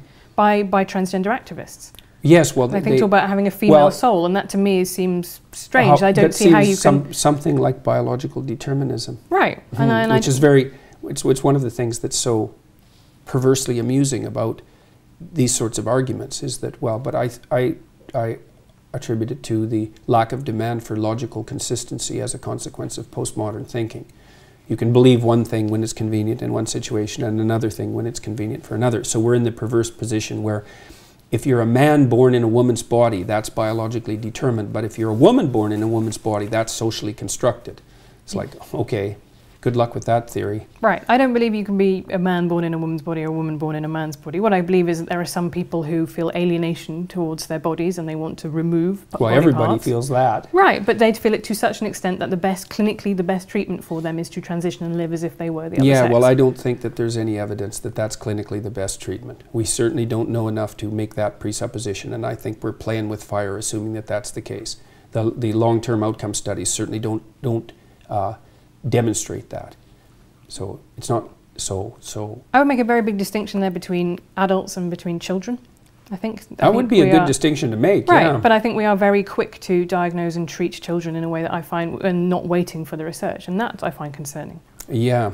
So, yeah, well, the lawsuits will put an end to that in about 15 years. So there's one place that we have found from which that is something that gets me a lot of hate, right? I'm sure it does. I'm a turf and a bigot for that. So right. I don't think that's something that you would have been able to predict, that I think, because that is not now the orthodox feminist position. I agree completely. Oh, isn't that good? So congratulations. We've all learned something. Mm-hmm. I just wanted to talk quickly about Me Too movement. Mm-hmm. Tell me your reaction to what's unfolded over the last year. I won't put words in your mouth. You tell me. Well, there's certainly no shortage of evidence for reprehensible sexual behavior on the part of people who can use power to get away with it. So that's not so good. The Me Too movement, I suspect it probably did some good things and some terrible things. So I would say that there's a dangerous proclivity to abandon the concept of the presumption of innocence. So in university campuses, for example, we're moving towards a preponderance of evidence model. I'm not very happy with that model. I think that's a very big mistake. The presumption of innocence is nothing short of a miracle, and we abandon it at our extreme peril. So I'm not happy with that. I think the believe the victim idea is something that only a fool could conjure up, because it opens the door to unbelievable opportunity for manipulation. I think that I would disagree with you slightly on that, because I think what that means is what people are arguing for is don't instantly dismiss or disbelieve the victim, right? Which is a very different. No, that's partly what they're arguing for. There's thing. Plenty of people who are arguing for the fundamental attitude to be believe the victim. So some people are arguing to not automatically disbelieve the victim, which is a perfectly reasonable thing to argue for, but that isn't where it ends. So okay, climate change. I saw you posting a link to a study suggesting that a lot of the way that it's talked about has been overhyped. What are your beliefs about climate change? Well, I spent a lot of time. I don't really have beliefs about climate change, I wouldn't say. I mean, I think the climate is probably warming, but it's been warming since the last ice age, so I don't know. But it's exactly dramatically accelerated even in the last couple of decades. Maybe. Mm-hmm. And possibly. It's not so obvious. I spent quite a bit of time going through the relevant literature. I read about 200 books on ecological, what would you call it, on ecology and economy when I worked for the UN for about a 2-year period, and it's not so obvious what's happening, just like with any complex system. The problem I have fundamentally isn't really a climate change issue. It's that I find it very difficult to distinguish valid environmental claims from environmental claims that are made as a, what would you call it, secondary anti-capitalist front, essentially. So it's so politicized that it's very difficult to parse out the data from the politicization. So I saw there was a line in 12 Rules which says people stricken with poverty don't care about carbon dioxide. Yeah, that's definitely the case. And I think that's not an unreasonable point to make, because you think about Maslow's hierarchy of needs, right? People, if you can't eat, then actually you can't really worry about what's happening in 50 years to the planet. However, I don't think that's a reason not to tackle climate change, because those same people in the global south... It's partly a reason. Is it though? Because people in the global south... coal-generated plants stop people from starving. So yes, it's partly a reason. And it's certainly the case that making energy more expensive, obviously, makes things more difficult for poor people. So yes, it's definitely an issue. And I would say, it's kind of a conundrum for those on the left. It's like, what's it going to be? Clean air or hungry people? Think, well, we don't have to choose. It's like, okay. Or renewable energy, or... Oh, good luck with that. Or nuclear power. I'd be fine with more nuclear power stations. Yeah, well, it doesn't look like we're moving in that direction very fast. No, but that is a solution. Yeah, well, it worked for the French. I was fascinated. David Attenborough is something kind of close to a national religion in Britain. So there's a bit where you say population control advocates like him, you compare them to Eric Harris, one of the Columbine killers. Why then is it virtuous to propose that the planet might be better off if there were fewer people on it? And I found that completely boggling, that you have elided their population control through people not being born and the mass slaughter of people who are already alive. It's the motivation that I question. Right, tell me more about that. Well, what kind of statement is the planet would be better off with fewer people on it? First of all, there's an easy solution to that. You could leave. Unfortunately, much the best efforts of Elon Musk, that is not yet an option permanently. Or do you no, that isn't suicide? What I mean.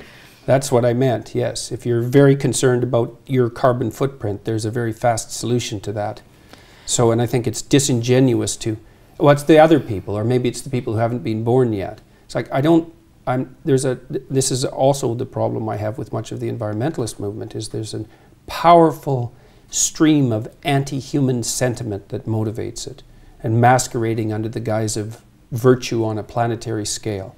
It's like, could be. I mean, it's not like we're not fouling our own nest, But that's why I'm fascinated by where you come from, is because the book, is so much about things being in balance and harmony, right? And order and chaos outweigh each other. Well, what overpopulation has done is got to the same point. Who says we have overpopulation? Well, I think that it's very difficult to see under the current model of fossil fuel-based capitalism. Sorry to use that word. I know it upsets you. But that is what you when we run out of fossil fuels. Yeah, that's not going to happen. Well, it will happen. Yeah. Because there is people have been saying that's going to happen for 50 years, and now the United States is a net exporter of fossil fuel. Right. And so no one saw that coming, did they? But it happened.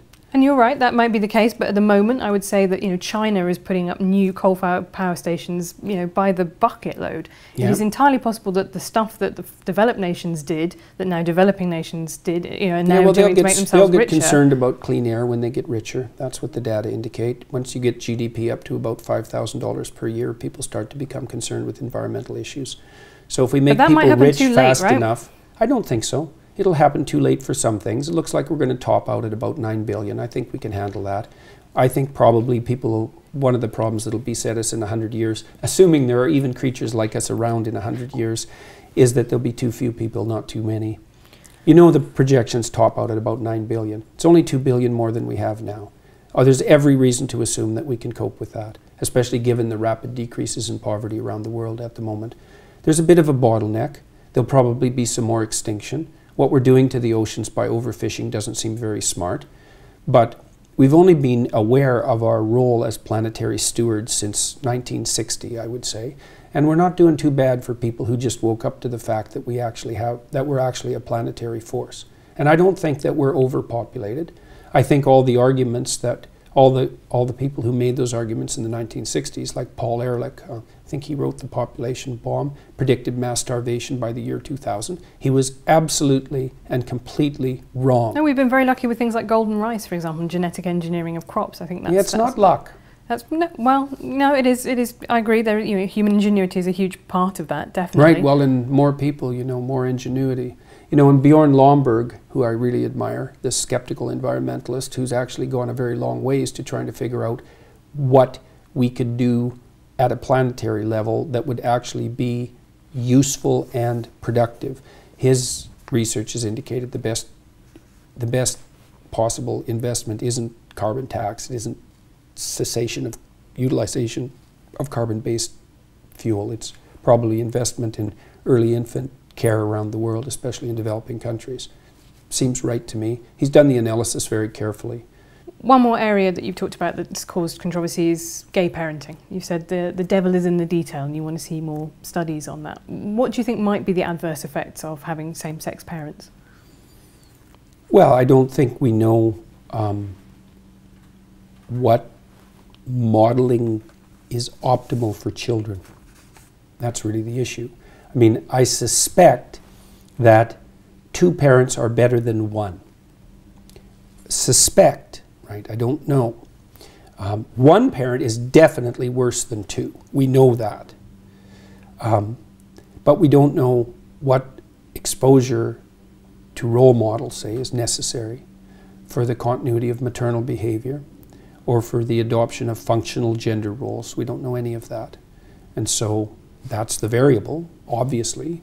You know, no one knows what the consequence of being raised with 2 people of the same sex is. Maybe none. But so there doesn't seem to be any evidence so far. That's all the literature review suggests that there were a couple that showed problems, but they were in coupledoms that had already broken down, right? So there is no evidence. Maybe there will be some found, but at the moment there is no evidence that there is any problem with having gay parents. I never said there was. Somebody asked me, I believe it was a question like, if there was a problem, what would it be? It's something like that. No, I mean, you can make a very strong conservative case for gay marriage, I think. I mean, not that I would necessarily be motivated to make a conservative argument. David Cameron, our former Prime Minister, said, I support gay marriage because I'm a conservative. Yes, right. So, you know, it's obviously homosexuality it's been around forever. Well, so what's the appropriate social response to that? Well, conceivably,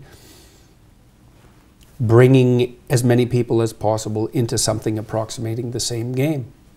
I think you could make a reasonable case for that. What's the consequence of that for children in those families? I don't know. I mean, what I would say is, well, the obvious risk is that there's no one of the opposite sex around. I mean, it doesn't take it doesn't take the perception of genius to come up with the observation that that might be a problem. Now, maybe it's not. And my suspicions are there's probably far more relevant problems with regards to what happens to children that isn't good than that. Right. So this is a way in which, you know, that is now a conservative position to hold. I think it's 20 years ago that would have been anathema to mainstream conservatives. Well, people were concerned with the deterioration of marriage and believed that any additional transformations would further weaken it. And I think that that's not an unreasonable position given how weak it's become. And I don't think that that's been good for people overall. Okay, let's talk about free speech to finish on. You write in your book about Nietzsche, who became the Nazis' favourite intellectual, and you also talk about a professor... Only through his sister's mistranslations of his work. Right, but you talk a little bit as well about another professor whose ideas you thought led inevitably to kind of Maoism, and you said, I don't know how he can't be more worried about where his ideas lead. Do you worry about where where your work might be taken and used by other people? I saw you posing with... I worry about that all the time. With a Pepe flag. Oh, I can't believe you brought that up. Right, but I just think it's...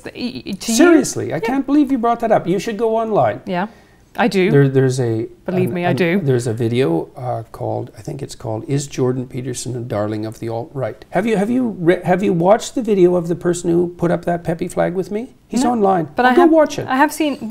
You wouldn't, I would say... And why are you concerned about Pepe anyways? Jesus, he disappeared like 3 years ago. It is... And most of that was trolling by young guys who were trying to drag the media into idiot accusations like the idea that this was a white supremacist gesture, which I was asked about on CBC. It's like, no, it wasn't. It was Fortran trolls playing the media for fools, which worked. And much of the Pepe thing was that as well. Okay, but the problem with people ironically pretending to be Nazis on the internet... They weren't pretending to be Nazis. But no, this is a separate phenomenon, and 4chan definitely do ironically pretend to be all of the worst things they can possibly be, is that some people take that very seriously. There was a case in America recently of a guy who stabbed his father because he had thought that his father was a Democrat. He was writing stuff for a conservative website. He'd got very into the Pizzagate conspiracy theory. No, he's probably paranoid. Right, so there are people who take this stuff very, very seriously, and they latch onto it. What's your point? I'm saying that, you know, how much responsibility do you feel that you have, particularly guys to the alt-right, who, as you say, some of them have enjoyed your work, and say, no, I'm not one of you guys. I'm not with you guys. They haven't enjoyed my work. I've definitely read bits on the internet. Read more. Okay. Find some evidence. I'm extraordinarily sick and tired of this particular accusation / line of questioning. I'm no fan of the identitarian right, the ethno-nationalists, the alt-right. First of all, what do you mean by alt-right exactly? Do you mean ethno-nationalists? Do you mean white supremacists? No, I mean people who are on the right but have got their power base outside the traditional media. They see themselves as an alternative. So I see them coming That's a pretty loose definition of the alt-right. Rush Limbaugh kind of talk radio, right? People who see themselves in opposition to an establishment. Rush Limbaugh is not the alt-right. No, he's been around for 30 years. Right, so he's the progenitor of what I see now, Breitbart and things like that, are the new media version of that very old media Well, let's format. define what constitutes alt-right first. For me, they're ethno-nationalists. They tend to be white supremacists. And generally, when people tar me with an alt-right epithet, the reason they're doing that is to associate me with those people. They don't like me. And the reason for that is that I've made it very clear, not only in my videos, but on Twitter, that I don't like them. I don't like their anti-Semitism. I don't like their use of identity politics. I don't agree with their aims. I think that their notion is something like, well, if everybody's going to play identity politics, we're going to play it too, and we're going to win. And I can certainly understand that motivation, but I think it's a bad game all around. And I think the only reason that I was ever associated in any sense whatsoever with anything to do with the alt-right was because it was extremely convenient of the radical leftists, who I fundamentally detest, to paint me as a representative of that viewpoint. Right. Other than that, zero. Now, that's okay, but that's not what I did. You say so. At no point did I say you were. Well, you brought up the whole Pepe thing. But I did bring that up. But there was a reason I did that, which is that Nietzsche himself said, "I'm an anti-Semite," right? And yet his ideology and his philosophy ended up being used by the Nazis. So my question to you is, how much responsibility do you feel about the way in which what I your feel. work It's is not used? how much responsibility I feel. It's how much responsibility I take. Right. Right. And I take as much responsibility as I possibly can. Right. Which is why I'm doing what I'm doing. Right. I'm going around the world. I'm talking in different cities. I'm talking to people as much as I can. I'm putting out content that I think is useful for people online, and I'm clarifying what I think. I have 300 videos on YouTube. Virtually, for all intents and purposes, every single word I've said to students in a professional capacity since 1992. And despite the fact that I have innumerable, highly motivated enemies They haven't been able to find one thing I've said in 30 years that, what would you say, justifies any of those accusations, or any other accusations for that matter. So it's quite the phenomena. I mean, I understand it to some degree, you know, because... So, sorry, about the Pepe flag, because you can help me explain this. Why did you pose with it? What were your reasons for doing it? Did people just come up and bring it to you and Yeah, I was like posing with... I've probably been photographed with, I don't know, 5,000 people in the last 2 years. And, you know, it's one after the other, often in groups of 100, 150 or 200 people. And it's like 15 seconds. Right. And they brought this flag. One of them had spoken at the event. They were doing it ironically. They unfurled the flag and we took a picture, and that was that. Would you have posed ironically with a hammer and sickle flag?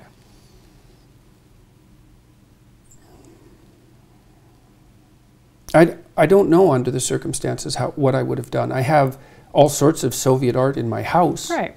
Because this is, I think, anybody could get caught out, and social embarrassment is a huge factor, and you don't want to kind of tell people who've been very nice to you that actually you don't want to do the thing. I just wonder if that's something that you regret now, that you wouldn't do it again if you had the opportunity.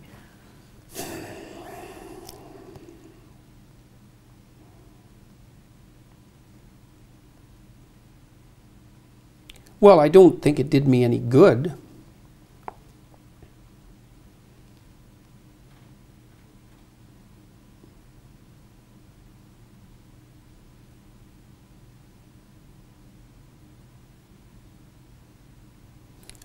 I don't think I'll betray my former self. We'll just leave it where it is. I made the decision that I made under the circumstances and took what was there into consideration. I think that the Pepe formulators did a wonderful job of trolling the standard media. I don't think that they were what everyone presumed them to be. I think they did a wonderful job of trolling you as well, in a sense, right? Recruiting you and your image and your appeal to people to their kind of cause, which is ironic. I don't really think so. But is not actually. Underneath it all, I don't find it very ironic, actually. What don't you find ironic? That a lot of the kind of 4chan culture, which is saying, I'm just going to say the worst possible thing that I can say just to prove that I can say it because free speech is still alive. I think that in itself is quite poisonous to the discourse. I think I try and conduct myself online in a relatively civilized manner. I do not always succeed, but I do not think just going into a room and screaming epithets is something that I need to do on a daily basis to prove that free speech isn't dead, right? I think we could probably agree that that's a reasonable a rare note of consensus. But I have to come back to the free speech idea, because I think that whole idea of the intellectual dark web, and this came up a couple of times at your event on Thursday, is predicated on the idea that you have been marginalised for your opinions or oppressed for your opinions. It's not predicated on my claim of that. Right. It's predicated on... Well, I don't know. I'm not claiming I've been marginalised. I would never use that word, first of all. That's for sure. So, but the idea of a dark... I don't feel oppressed. Good. I'm pleased to hear it. But I do think that the way that you got the cheers from that crowd was very much about, there was an idea of taboo breaking, right? That oh, this is a microaggression, but I'm going to say it anyway, that, you know, hard work is the way to succeed. And I thought that was fascinating, because to me you don't look like somebody who has particularly suffered an outrageous amount for your opinions. People have certainly disagreed. They've been rude. They've in some cases. The only reason I haven't suffered an outrageous amount for my opinions is because I've handled the consequence of their utterance exceptionally well. My job was at risk. My career was at risk. My family stability was at risk. So I wouldn't push that one too far. In what way was your job at risk?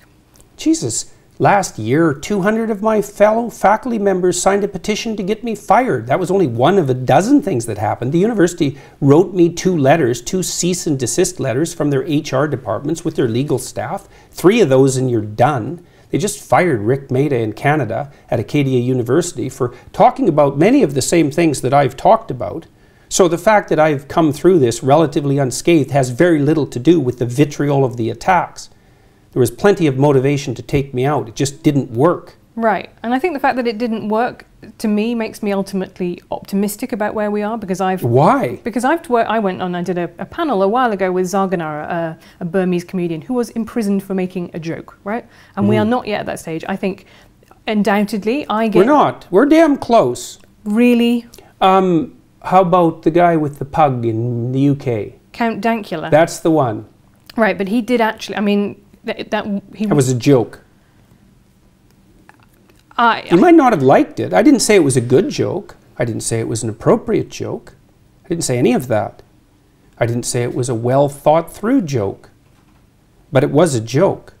Yeah, I just fundamentally don't believe that it was a joke. I believe that it was camouflaged as a joke, and that's what it kind of comes across. Right. And Well, that's exactly what you would believe if you were inclined to persecute comedians. No, I'm not inclined to persecute someone. Well, you're inclined to persecute him. I don't think he's a comedian, and I don't think I would have to go and look at the circumstances of that case. But I think he didn't like his girlfriend's pug and thought he would teach it to do something reprehensible as a joke. Right, but I see you getting involved, say, tweeting Douglas Murray's article about Tommy Robinson, and I think you see that as a free speech issue, and that's not how I see Tommy Robinson's case at all. I see that as contempt of court, someone who endangered a grooming trial. How do you see that case? I see it as very fortunate that Tommy Robinson didn't die in prison. I think I would say that about a lot of people in prison. I think it's very hard to be in prison if you are a sex offender, for example. I think our British prisons are less inhumane than American prisons, but they are still brutal places to be. However, I do think that was an appropriate punishment for somebody who tried to collapse a grooming trial. Well, but are you? And I guess are you a prison abolitionist? No. Oh, right, okay. So you do believe that some people, there are offences for which people need to go to prison? Why would you ask me a question like that? Well, Do I look like someone who isn't interested in meting out appropriate punishment? No, but I just thought maybe I've made an assumption about you. And I didn't want to make an assumption about you. I'm just going to end with a quick fire round. So I know that this is YouTube, so we have been able to talk for a really long time, but I just want quick answers from you. Who is your favourite author? Dostoevsky. Who's your favourite female author?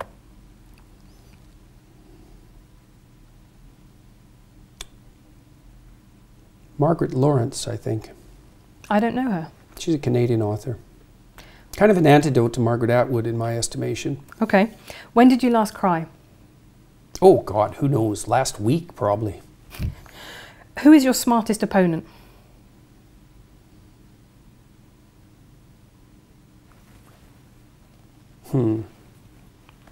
Sam Harris is pretty smart. Because you've had debates about atheism with him and about rationality. And yeah, I don't really regard him exactly as an opponent. You know, I mean, we disagree on things. I don't really tend to think of people as opponents, generally. I mean, but Harris is smart. He's good at making his case, and so that's been interesting. What big question don't you know the answer to?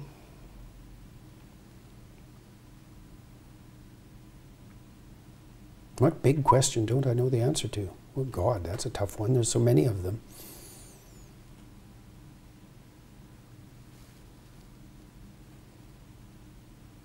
Well, personally, it's what I should do in 2 years.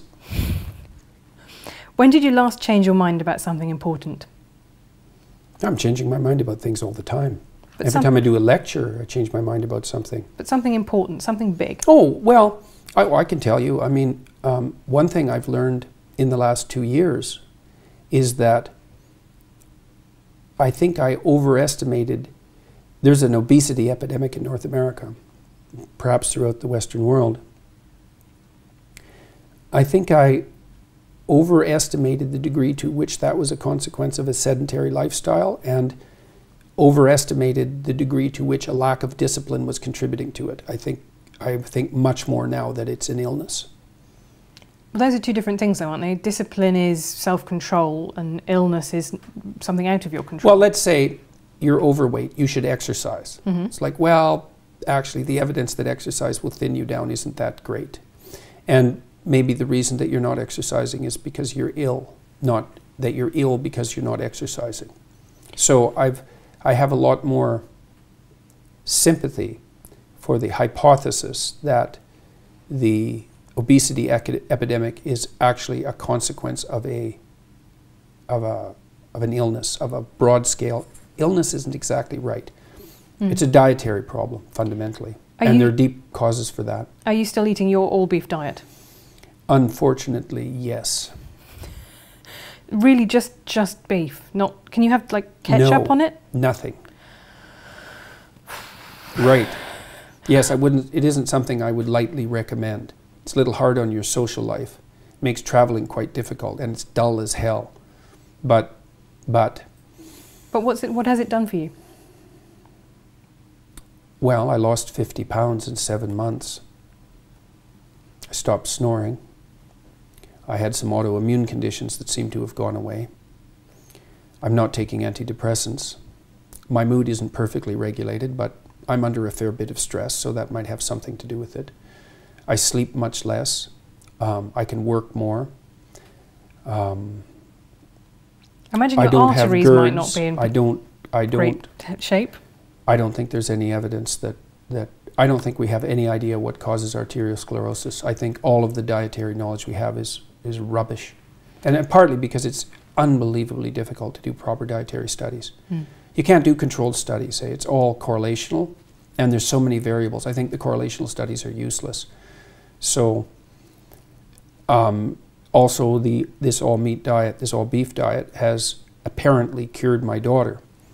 So, who had juvenile rheumatoid arthritis? Well, that was the original diagnosis. Then it was idiopathic, which means we don't know what the hell's causing it.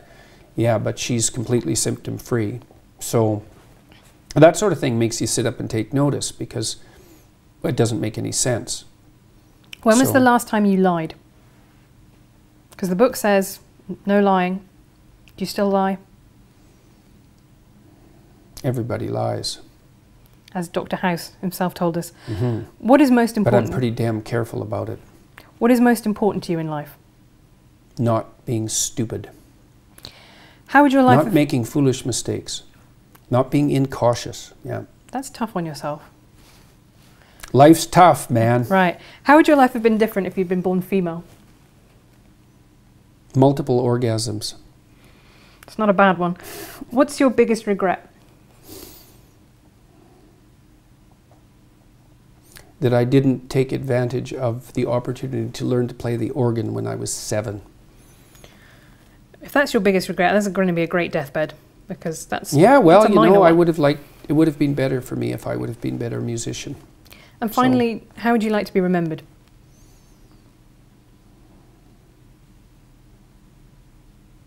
As someone honest. Dr. Jordan Peterson, thank you very much.